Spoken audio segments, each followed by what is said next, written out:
Hello everybody, we're going to get started because we're on a very tight schedule. Thanks very much to everyone for coming along today. We've got a packed audience, as you can see.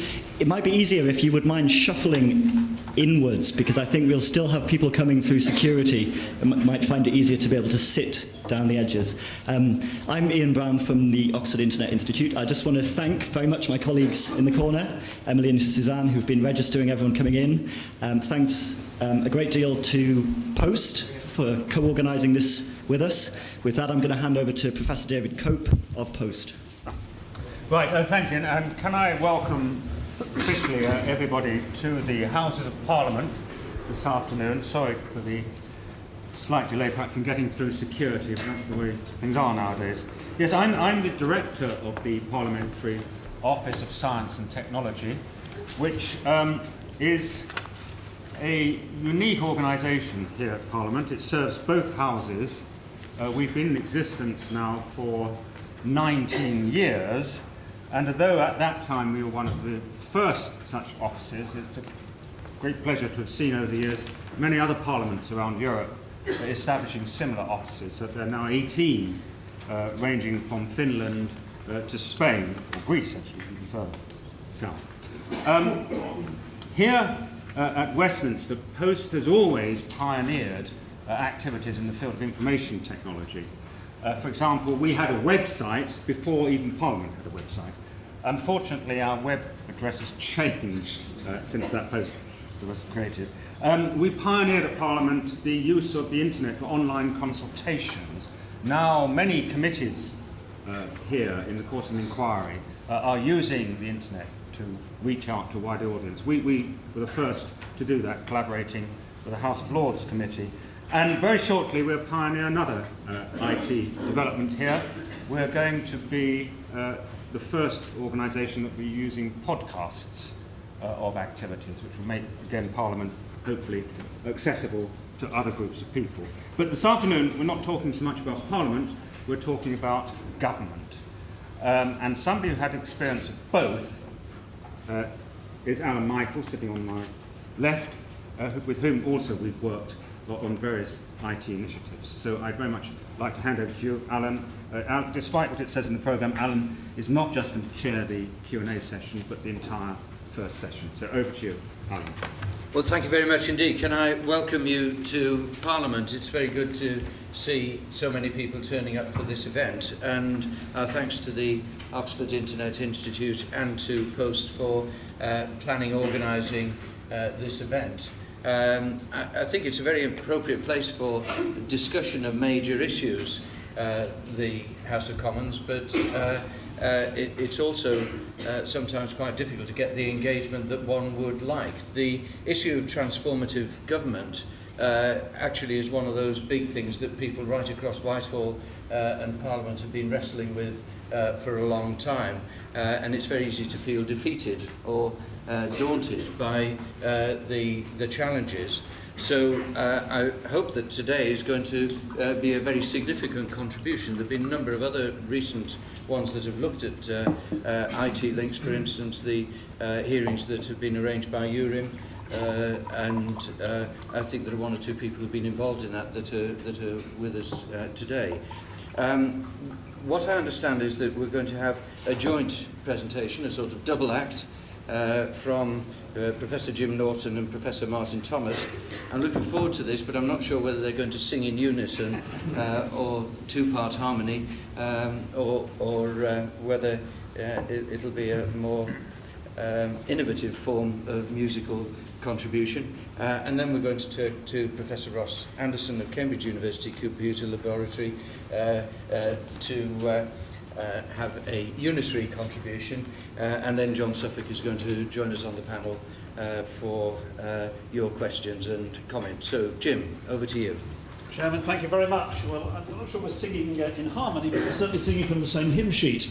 I'm doing the first few slides, and then Martyn Thomas is going to do the last four. So, on time, on budget, on spec, government information systems. And I feel almost obliged to start with an apology to John Suffolk, who you might see here sitting in the front grimacing through all of this. Not, I think, because he disagrees, but because he's heard it so many times before. Indeed, probably at the cradle. But sadly, there are still folk in both the public and indeed the private sector who haven't, or at least don't act on it. So I really don't make any apologies for going through it yet one more time. So why do projects fail? There is no rocket science here, ladies and gentlemen. I think the first bullet on there is the most important one. Over many occasions now, dating back, I know, to a CSSA report in 2002, which was done for government, we said at that time, read my lips, there is no such thing as an IT project. There are only business change projects which are facilitated to a greater or lesser extent by IT systems. The important thing there is the business change. The IT must be and has to be subservient to it. Second one, being over-ambitious.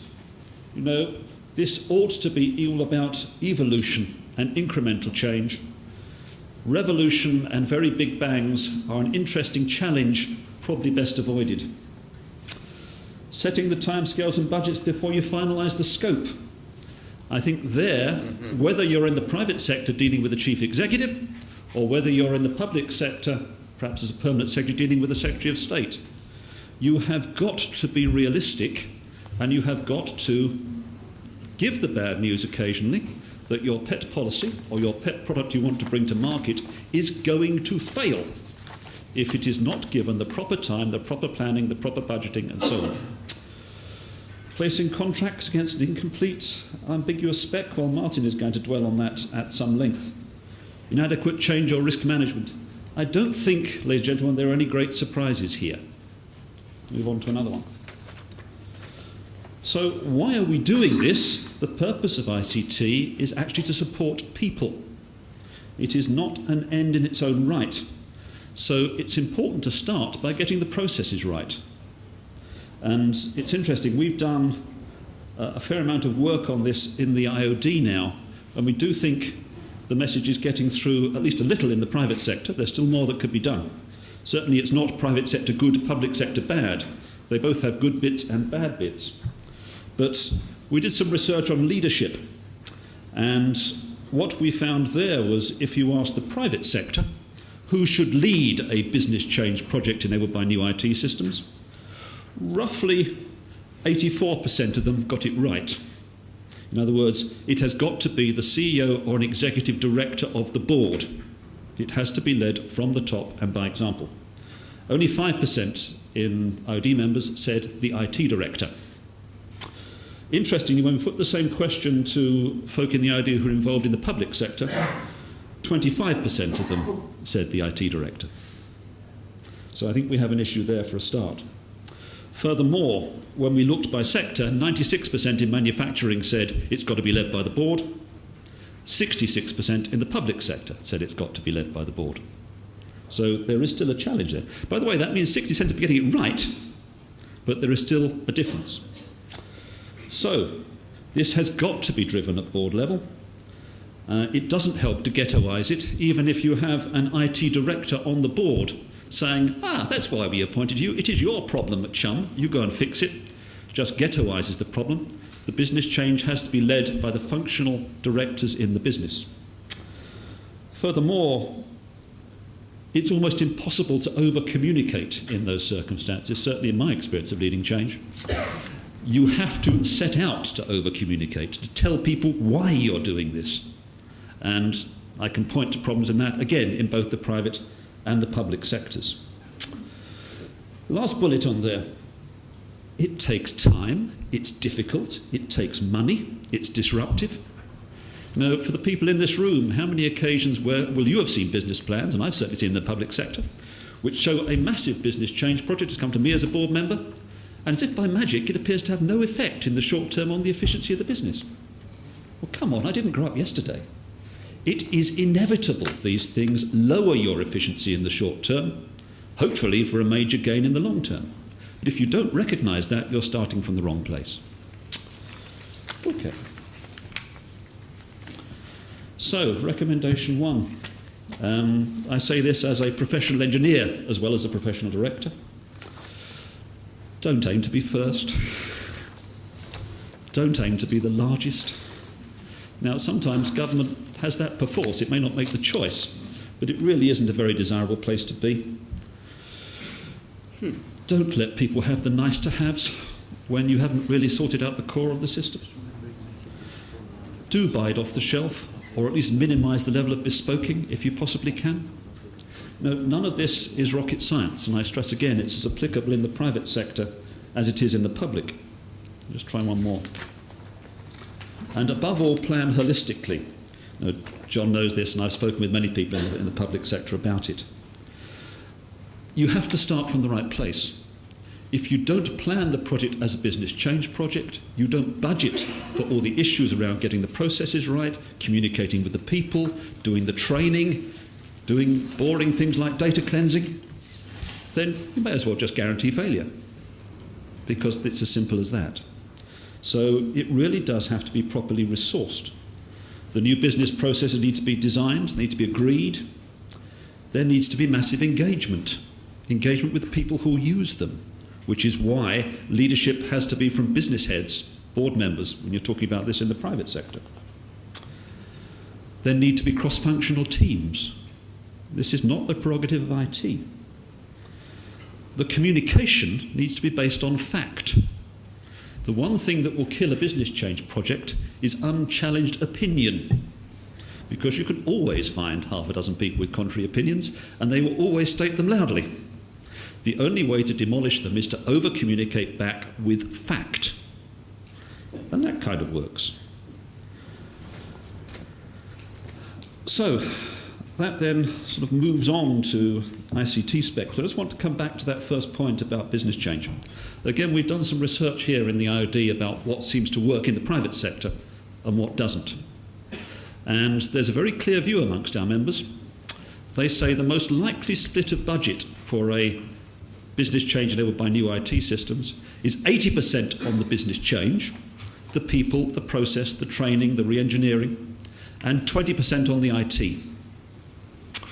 Now, when I talk to many colleagues in the public sector, they find it, even where they understand that, and many of them do, they find it an immense challenge to get their ministers to understand that, an even bigger challenge to get the Treasury to understand that. That this is much, much more about investment in people than it is about investment in technology. And I say that as a chartered engineer and a chartered IT professional, not as anything else. So please recognise there will be immense costs on the people's side, whether it's recruiting, redundancy, training, relocation, parallel running. I won't bore you with it. Many in this audience are old friends and know it. But it costs time, it costs money. If you don't plan for it, it will undoubtedly derail the change. And at that point, I'm going to hand over to Martyn.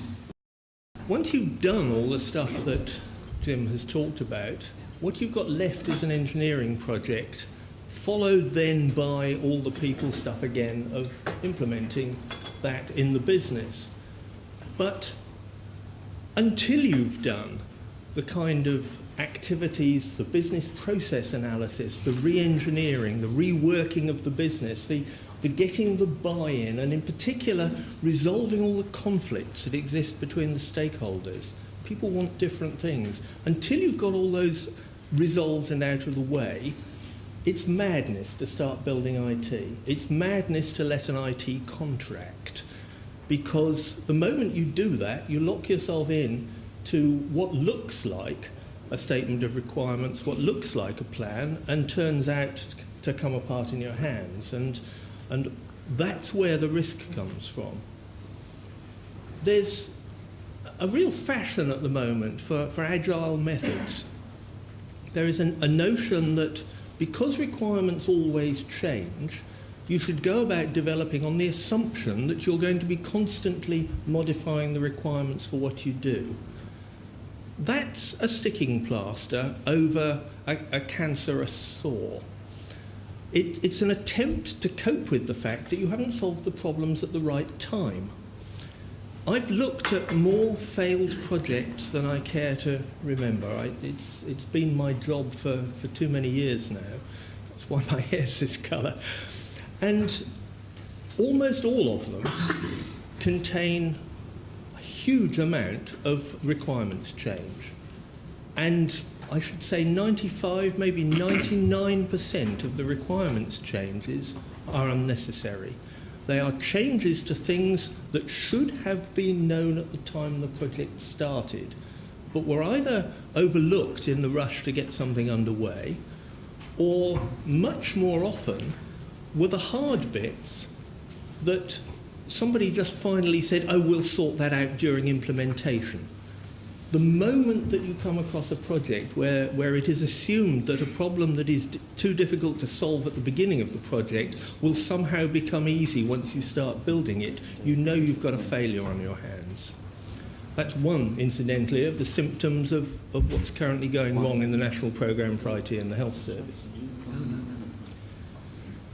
So every ambiguity in your specification, every point at which what you have got is not an engineering specification, but a wish list, is an unquantified risk, and it's going to come back and hurt you.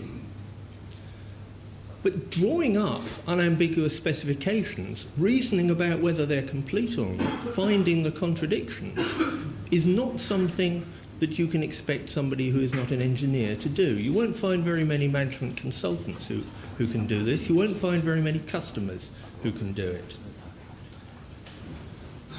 And that's why the Royal Academy of Engineering and the British Computer Society, in a report a couple of years ago, recommended the introduction of a solution that has worked very well in the construction industry over many, many years, which is to use a specialist, to use an architect, to use somebody whose job it is to work with the customer to get the specification right.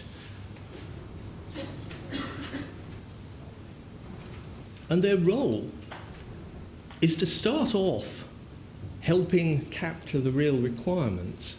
And having done that, and having brought to the table their own notions of what the requirements might look like from their experience of similar projects in the past, they're then in a position where they can formalise those requirements, actually write them down in an unambiguous language that their customer won't understand in all probability, but which gives them the ability to examine those requirements for the contradictions and the omissions which will otherwise get overlooked, so that they can then go back to the customer and say, I need to know this, or you asked for this and you asked for that, and you can't have both. Let me give you an example for why you can't have both. Which of these is important to you? How can we negotiate things to reduce the complexity here? And once that is all done, they can then move around to the customer's side of the table and help to manage the implementation project, help them to find a competent supplier, help them to specify exactly what needs to be in the contract, and then help to manage the changes that will arise, because there will be some genuine business changes that arise, to minimise the cost and to make sure that the outcome of that engineering project is a success. We know how to do this stuff. It's not hard, it scales. There are plenty of examples in industry worldwide where this kind of approach has been used and used extremely successfully. We need to get it into use, in particular in the public sector, because the public sector buys more than 50% of the computing services in the country. So it has a duty to help industry to become smarter at building these sort of systems. So the message from this session is that we know how to do this stuff, and therefore it should be intolerable to see the level of failures that are constantly reported in the press. We've got to adopt a zero-tolerance attitude towards major project failure, because when you look at why things are going wrong, they're not going wrong in general for anything other than the same reasons that projects went wrong for over years and years and years. You know, it's a mantra around the public sector at the moment that the future depends on innovation. Well, let's find some new ways to make software projects go wrong. Let's stop having them go wrong in all the old-fashioned ways that we ought to have learned to get away from. And as Jim has said, avoid being the first or the largest. There's almost always a way of bringing about a policy objective that avoids that. In particular, don't be proud of being the first or the largest. Don't boast about it. Don't make it seem as though it's something that you ought to want to do, because that is exactly the wrong attitude to getting a complex project to work. As Jim has said again, plan the whole project. The IT is only going to be a small component of it. It may be where the failures show up, but actually the seeds of those failures will have been sown much earlier in the project when you failed to get the proper buy-in from all the stakeholders to what it was you were trying to do. And resolving those conflicts is hugely important. And I've seen on so many projects people wrestle for 2 years to come up with what the requirements are, to hit a real roadblock because they can't get agreement between different groups who have genuinely conflicting requirements. I saw it on the European project to try to get a unified flight data processing system for air traffic control across Europe. We saw it in the city on Taurus. Fundamental barriers between what people wanted to get out of the project, which they just finally said, well, we've got a milestone, we've got a deadline to let the contract, let's get on with it. The experts will be able to sort that out when they start building it. Of course they won't. It's a business issue. The technologists aren't going to be able to solve it. It's a requirements issue. And then you need to manage the technical specification properly, using a systems architect who really understands how to work with specifications. And then finally, of course, you need competent suppliers, but that's a different talk. Thank you very much.